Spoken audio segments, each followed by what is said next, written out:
D-Lo for boxing. All right, y'all. So the Errol Spence Jr. fight is looking official. More so official than it has before. We got Spence and Crawford both putting out stuff, selling merch. Crawford's website actually have the date of the fight on the website, so it's looking real official. We haven't had anything like announced from Showdown yet, but it's looking real official. So, you know, I usually don't say much about other people's opinions and things like that, or even rhetoric that people put out, even if I don't think they believe what they say. But this one here, I'll just touch on and say, I saw a post. I didn't watch the video, but I saw a video title that said Errol Spence Jr.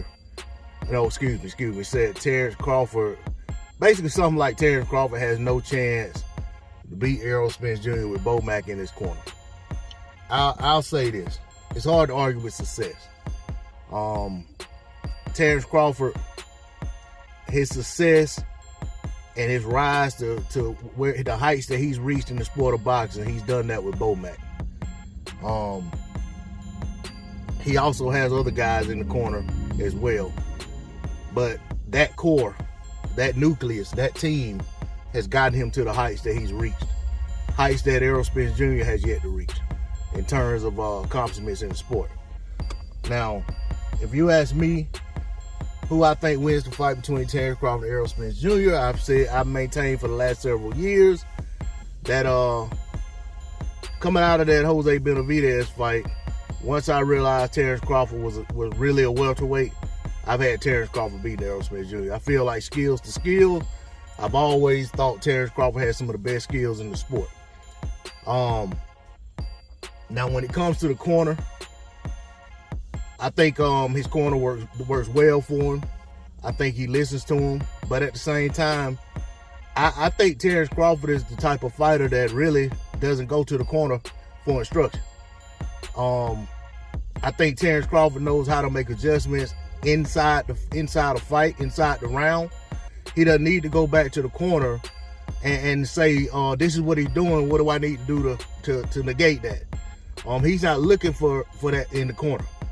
You know, I seen somebody in the comment section said Derrick James gives, you know, basically precise instructions, and Bo Mack is kind of there like a moral mascot or something. Think what you want to think about Bo Mack and about him as a coach, him as a man, whatever the case is you want to think of. He's been that constant in Terence Crawford's corner throughout his rise, and that's saying something. Could Terence Crawford do better with another trainer? Maybe. Could he do worse with another trainer? Absolutely. So I just feel like this is just the beginning of what's to come, right? We're gonna get more of this as the fight gets closer. No shade to anybody who puts out titles or makes videos. You know, like I said, I saw it and thought it was worth me commenting on, talking about it. I love a comment on the video.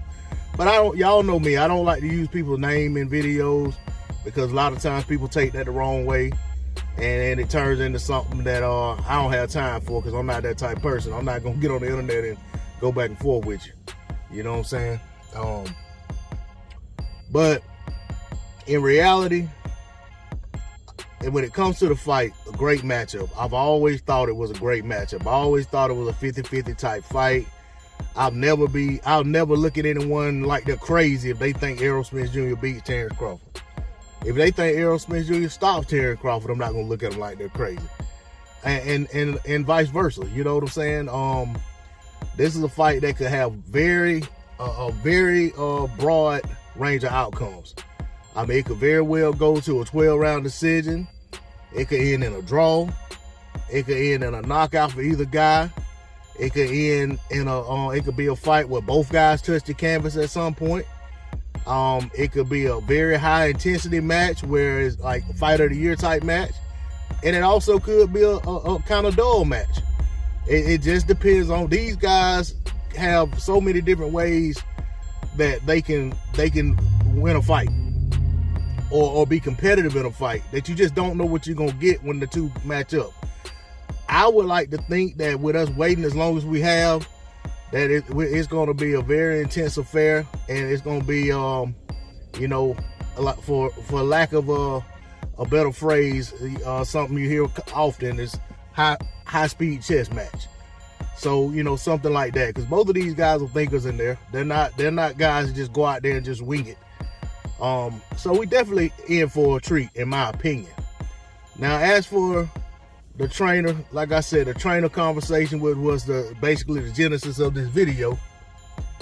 You know, I got a lot of respect for Derrick James as a coach. I think he's done a phenomenal job with Errol Spence Jr.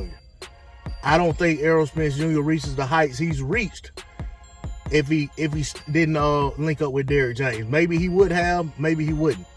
But in my opinion, you can definitely see the influence of Derrick James on Errol Spence Jr.'s game.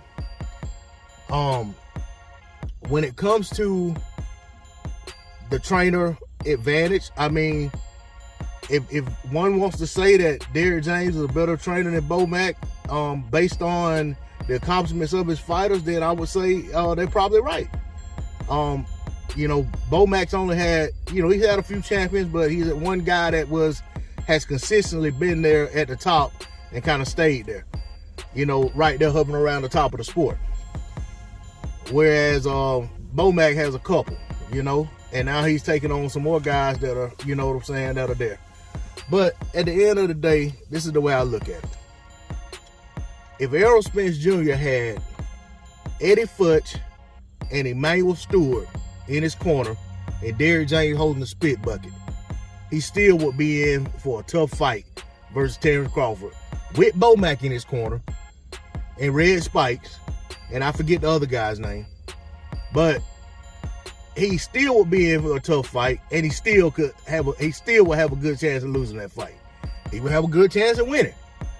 But at the end of the day, Terence Crawford and Errol Spence Jr. are going to be the ones in there throwing that leather. And they're going to be the ones who decide who wins that fight.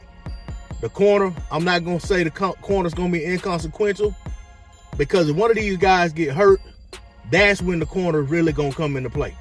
If they get hurt and need the corner to talk them through that and help them through that situation, I think that's when the corner's going to earn their money. But aside from that, they're earning their money in camp, getting these guys prepared. And Terence Crawford seems to get prepared as good as anyone in the sport. And so does Errol Spence Jr.